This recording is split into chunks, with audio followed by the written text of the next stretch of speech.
Welcome back, everybody, to another session of SHOT Show TV. I'm Larry Keane, Senior Vice President for Government and Public Affairs and General Counsel for the National Shooting Sports Foundation.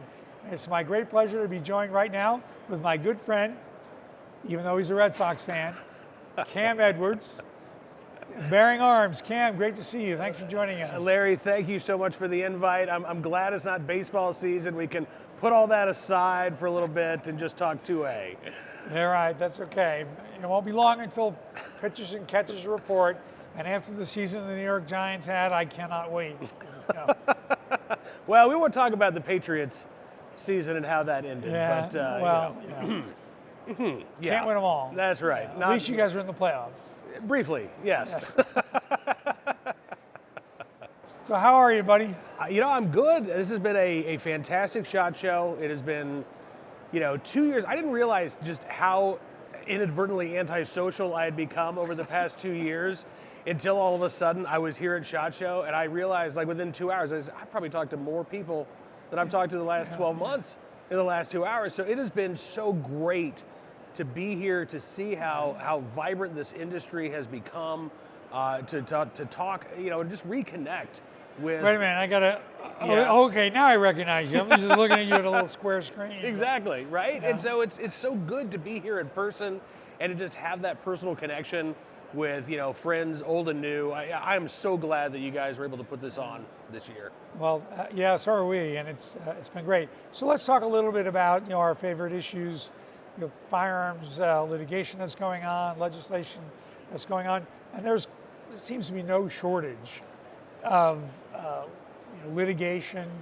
It seems to be increasing, at least from my perspective. So we got a couple of really big cases.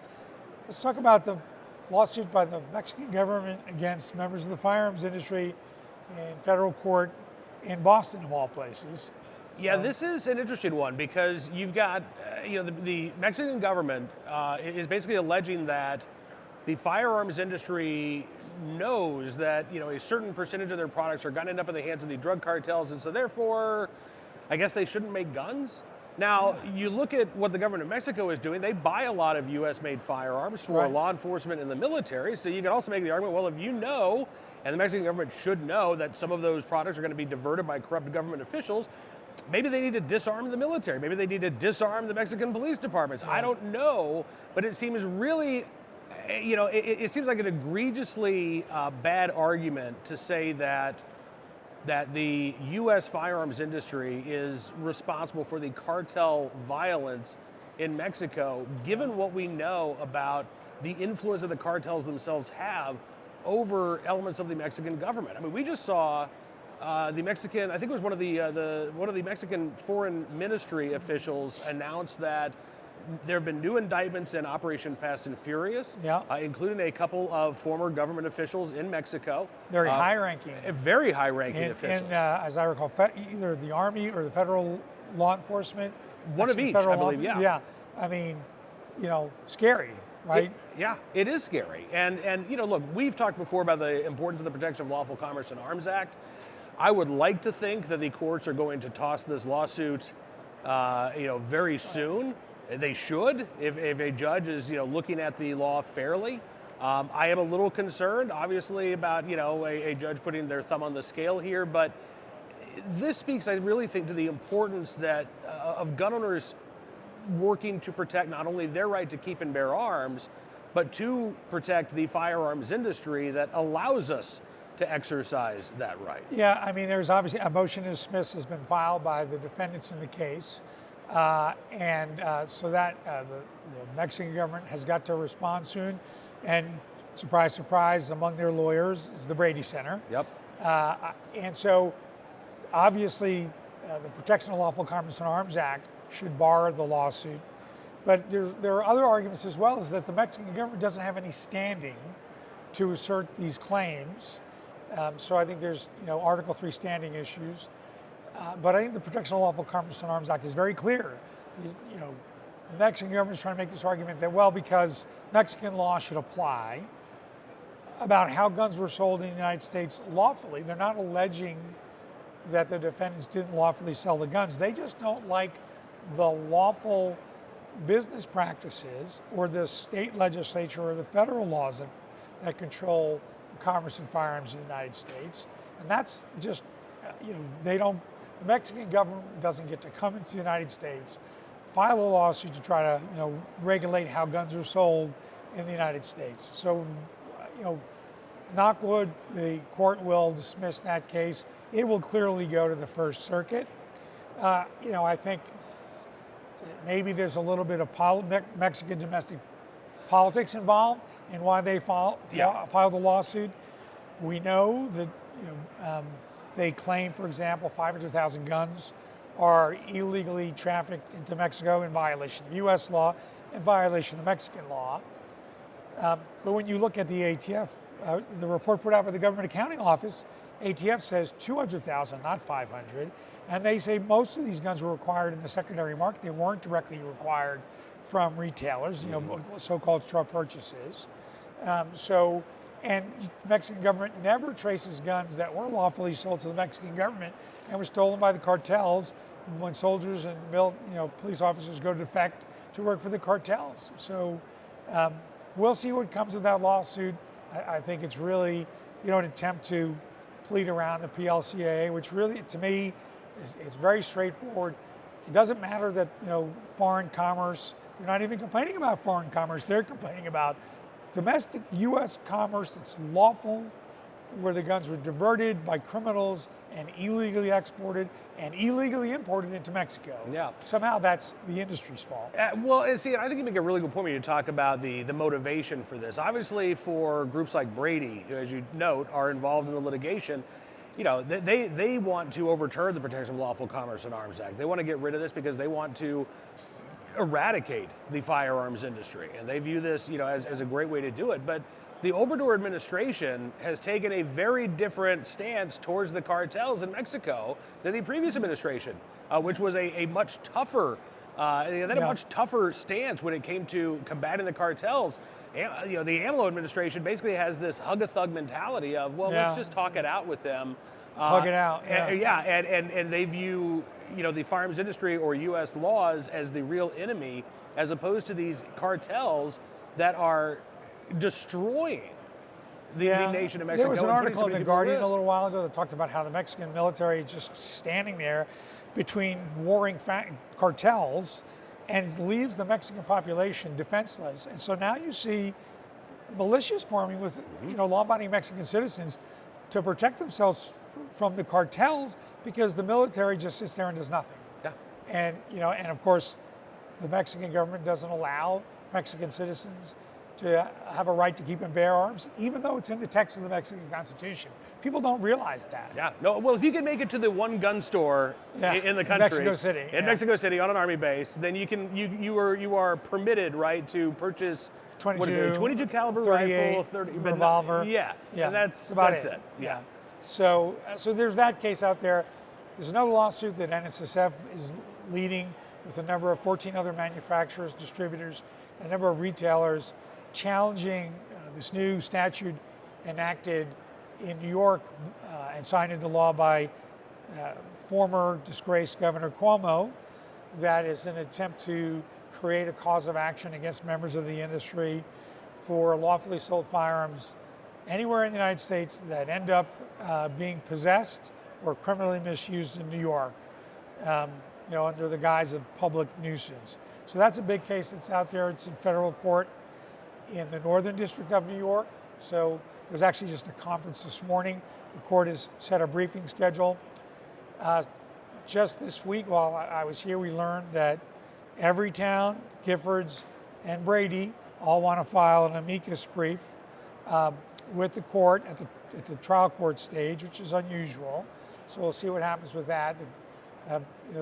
We moved after filing the complaint, for a preliminary injunction, and the state said that they're going to file a combined motion to dismiss in opposition to the preliminary injunction. So the case is very important because this is an effort to just gut the PLCAA and allow public nuisance claims against the industry. So it's a really flawed statute. It is, and we've already seen lawmakers in California say, well, we want to adopt that. Yes. Governor Gavin Newsom has said, nah, that doesn't go far enough. We want to go even further Right. and make it impossible. Look, as bad as the New York law is, at least there is an opportunity for gun makers to Right. sue the state of New York. But what Gavin Newsom wants to do is sort of take that Texas anti-abortion law and tweak it so that there's really nobody for gun makers to sue. They can be sued, but Right. but there's no way that the firearms industry could sue to overturn these laws. So I'm really concerned about this, Larry, and I think a lot of this comes from the fact that the gun control lobby knows that it is not likely to win New York State Rifle and Pistol Association versus Bruin. That's the Yep. New York carry case. And this is their attempt to lash out. If the Supreme Court declares you've got a right to keep and you've got a right to bear that Right. shall not be infringed, well, the only way for the gun control lobby then to really take a bite out of our rights is to go after our ability to acquire firearms. Right, it becomes a supply side fight. Exactly. Right. So, and New Jersey has a bill pending that it tracks New York, but it's in fact worse. And you're right. I mean, this Gavin Newsom saying we're going to adopt this Texas abortion law and apply it to guns. So there's a bill introduced in California to do that. It's sort of a hybrid. It's a little modeled on the New York and New Jersey law. And now Illinois has introduced a bill that would create, it says strict liability. It's actually absolute liability.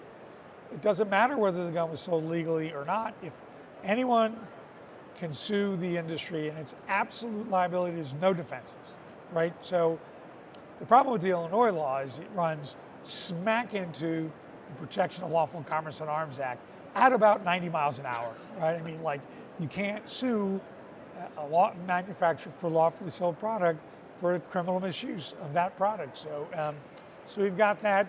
We got a couple other quick cases to touch on before we run out of time. I know it's a case you've been following very closely. The Duncan case out in California in the Ninth Circuit. Talk a little bit about that case and what you see happening. Yeah, Duncan, this is the magazine ban case, Yep. right? It's so hard Yeah. to keep track of all of the California cases by You name. need a scorecard. You really do, yeah. But Duncan versus Bonner, this is the one where, California originally, back in the 1990s, said you can't have a magazine, can't buy a magazine over 10 rounds, but if you've got them, you can keep them. And they went back and they revised that law and said, actually, no, you better turn them in or you better destroy them, you better do something with them, but you can't keep them anymore. The Ninth Circuit en banc opinion here, because we had, the trial court judge, Judge Roger Benitez, overturned that law, stayed the law. We had Freedom Week in California Yeah, where I remember, yeah. 5 days you could actually buy regular magazines like everybody else in the country. And then since then, we've seen the Ninth Circuit really, really twist the law to try to proclaim that yes, even though these are in common use for a variety of lawful purposes, prima facie, they should be protected by the Second Amendment. Yeah, the state of California can go ahead and ban them anyway because they claim that there is some sort of beneficial public safety purpose here. One of the weirdest arguments to me, Larry, was the reliance on this data that the state of California presented showing that the average defensive gun use, only 2.8 rounds are fired. Well, as I think it was Judge Van Dyke in his dissenting opinion pointed out, if that's the logic you're going to use, well, most defensive gun uses, the trigger's never pulled at all. That's right. So why would California not be allowed to pass a law saying you can't have any rounds in Two, your... or it's a slippery slope, right? Right, I mean, exactly. Right. In New York, remember, it went from 10, now you can have 7. We can have a 10-round magazine, you can only have 7 rounds in it. And the court, in that case, in the New York case, said that's just ridiculous. That's totally arbitrary, capricious. So, and actually, Judge Van Dyke issued a ruling today in a Ninth Circuit case. I haven't had a chance to read it yet, but apparently has some pretty scathing words, and he's a great judge, and he basically said, I know this is going to go en banc, Right. So, he sarcastically, I think, wrote an order for the Ninth Circuit, I know, here you go. Because everything goes en banc, and if we win, we end up losing, and then, we got to have the Supreme Court take an assault weapons ban case, or a magazine case. It's great that they took this New York case. The court in the case out of the Fourth Circuit challenging the Maryland's assault weapons ban has told the state you have to brief the cert petition, which was really surprising because it's not even a Fourth Circuit decision. It just said Colby, the prior Fourth Circuit case, controls and dismissed the case with a per curiam, one paragraph decision. So eventually we're going to get a case to the Supreme Court, and hopefully we have a good conservative court now. We've seen comments by Gorsuch, Thomas, and Alito about how the Second Amendment is being disrespected and that the principles in Heller are not being followed by the lower courts. And so they really need to take a case, and I think they will take more Second Amendment cases in the future. I'm Hopefully. cautiously optimistic Yeah. about that as well. I mean, it is always hard to read what the court's going to do here, but there are such fundamental issues at stake that are coming up. I mean, we do have the magazine ban case out of New Jersey as well that Right. is pending at the Supreme Court. And you're right, we have seen the court punt for too long. And as a result, you've got this mishmash of opinions in various appellate courts, but you also have this emerging legal standard that basically says as long as the government says it's important to them, then the gun control law can stand. And that's not how you treat any of our rights. Right, that's right. Yeah, so we're going to have to wait and see what the Supreme Court does. Unfortunately, we're out of time. We could sit here and talk about this all day, but thanks, Cam, for joining us. And that's all we have for you right now, folks. Enjoy the rest of your day and have a great SHOT Show. Thanks for being here.